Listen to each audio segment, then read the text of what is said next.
Alhamdulillah, we continue our discussion on chapter Al-Isra, verse 61 and 62 this week. And I'd like to welcome Reverend Lex, who is from one of the greatest church in Dearborn Heights, and one of the great community leaders, man of sincerity and action and participation in outreach and interfaith. And he surprised me today, and it's a right day to be here because the subject is very related to interfaith. But I'd like to thank you, Reverend Lex. I'd like to start with the general discussion about this verse. That last week we were talking about a trial for men through a cursed tree, that we explain what the Quran means by cursed tree. And then today, the trial of men through the Satan, that there is a connection between the cursed tree and the cursed Satan.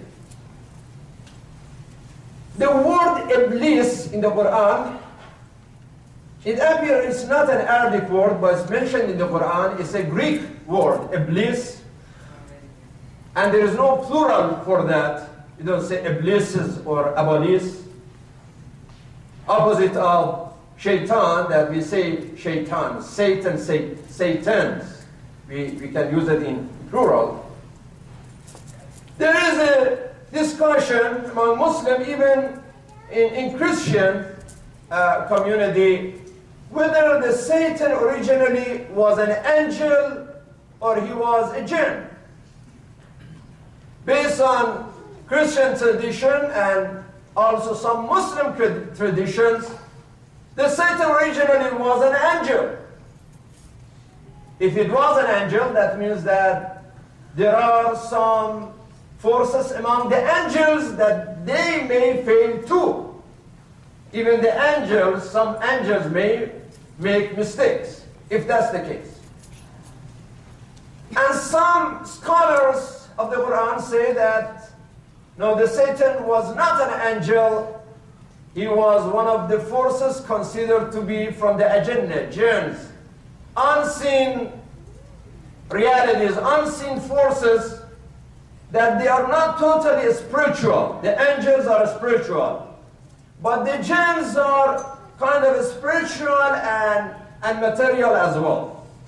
They don't share the physical features like human beings, but they have a kind of light physical components. And we don't want to get to that discussion because both of them, they bring verses from the Quran to prove their case. But now the discussion is about what happened. Because this story of the Satan and Adam is mentioned in the Quran in many different verses, is mentioned also in the Bible. And the point is that what do we learn from this story? Why this story is repeatedly mentioned? Well, one point is that the Satan, he got confused because he judged based on the appearance. He said, oh God, I'm not going to prostrate before Adam. He refused to obey the Lord when Allah told him to humble yourself before Adam. He said, no way, because you created me from fire, but the material for Adam was from the farm. It's just clay. How you want a fire that's a higher race to prostrate and humble before clay and soil? So you know, some people, they look at the appearance of the thing. So the first mistake of the Satan was that he looks at the appearance. Look at the appearance of Adam, look at my appearance. And then he made a qiyas, he made a comparison. when he compared himself, he said, أول من قاس الشيطان. He did the qiyas. He said, since I am a better like quality in appearance and Adam is less, then I cannot humble myself. Adam should humble himself before me, not the opposite. So this wrong analysis that was based on the ignorance of the Satan caused the arrogance, because many times people get arrogant because they are ignorant. If they were not ignorant, they wouldn't be arrogant. That was the beginning. The biggest mistake of the Satan was that he didn't think that the reason that God told the angel to humble themselves before Adam had nothing to do with who is made of soil and who is made of fire. It's not about that. It's about the higher quality that God blessed Adam with knowledge, number one, and number two, with his own spirit. نَفَخْتُ فِيهِ مِنْ رُوحِي. For those two reasons, the status of Adam was higher than the angels. But the Satan did not understand that, and he foolishly said that, well, I'm better than him. So the first mistake of the Satan was racism. He was a racist. He judged based on racism. Another problem of the Satan was his arrogance, his jealousy, his disobedience, his egoism, his rebellion against his Lord, and being untruthful. These are some of the things that the Quran mentioned about the Satan crimes. These are the crimes of the Satan. And that means that even if any human being has the same qualities, he becomes a Satan.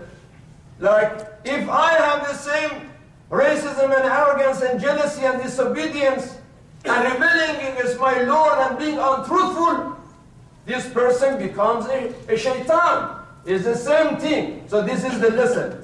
Then the shaitan talks about his strategy that he told God after getting very angry. He said, well, now, oh God, you want to punish me? That's what I'm going to do. My strategy is to use any tool available to me to master all human beings and to control them, to do ihtinak. Ihtinak is sometimes, they have seen people are walking. Most of the time the dogs are free and they are walking in front of their masters. But sometimes they have a leash on the neck of the dog and they have this chain in their hand. And the dog is under control. The Satan is telling God that I'm going to do this ihtinak.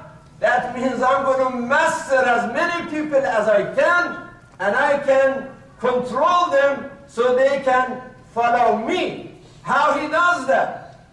Through deception, through seduction, through evil suggestion, through shameful conduct, through anger, through temptation. He said that he is going to use every instrument available to him to destroy human beings.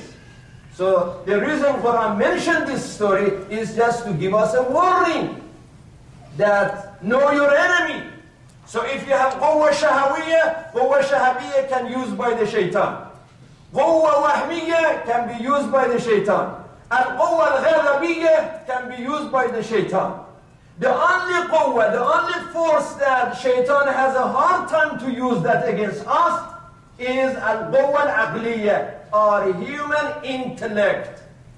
Although sometimes people may use even their intellect for evil things. They may use their intellect to justify their evilness and their corruption. So Allah is telling us the story of Adam to teach us certain lessons. That look, if the Satan worshipped his Lord for 6,000 years,